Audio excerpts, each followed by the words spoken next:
Muy buenos días, bienvenidos a Revivados por su palabra. Esta mañana seguimos revisando lo que nos dice el libro de Esdras, con la palabra de Dios que vive y permanece para siempre. Miren, ahora nos vamos a ubicar más o menos unos 70 años después de la construcción del templo. Más o menos entre 60 y 70 años había pasado desde que celebraron la Pascua, desde que ellos se animaron cuando el templo estaba construido. Había muchas personas que todavía estaban en Babilonia y habían decidido no volver. Quizás tendrían sus motivos.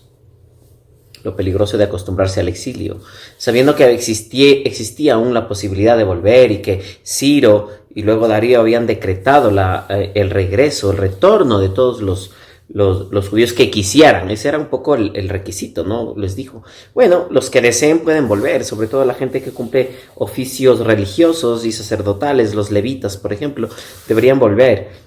Un poco nos pone en este contexto, pero muchas personas se quedaron acomodadas a Babilonia y a vivir exiliadas.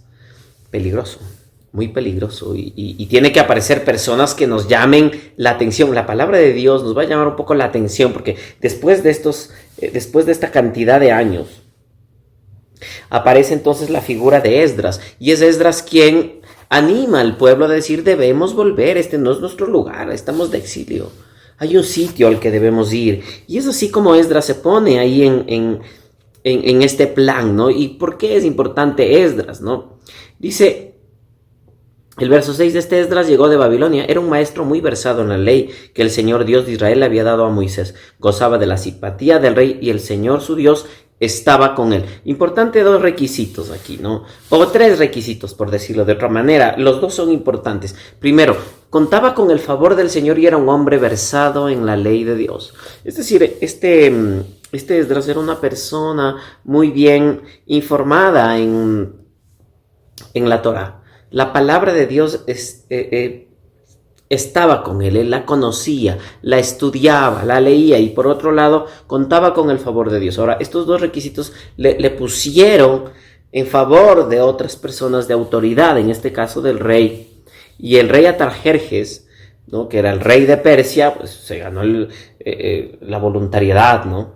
Y él se sentía muy, muy gustoso de que Esdras pudiera llevar a otros judíos y pudiera alertar a otra parte del pueblo que volviera a Jerusalén. Muy interesante, ¿no? Porque nos está explicando obviamente la Torá que nos pertenecemos a Dios. Es decir, nosotros no somos de nosotros mismos y del exilio. Somos de la tierra santa, del cielo, donde el Señor tiene su ciudad, de Jerusalén.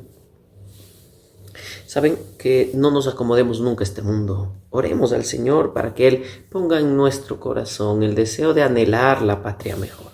Vamos a orar. Querido Dios, te damos gracias porque hay personas como Esdras que usando la palabra nos alertan, oh Dios, de lo peligroso que es acostumbrarse al exilio o anhelar solo este mundo.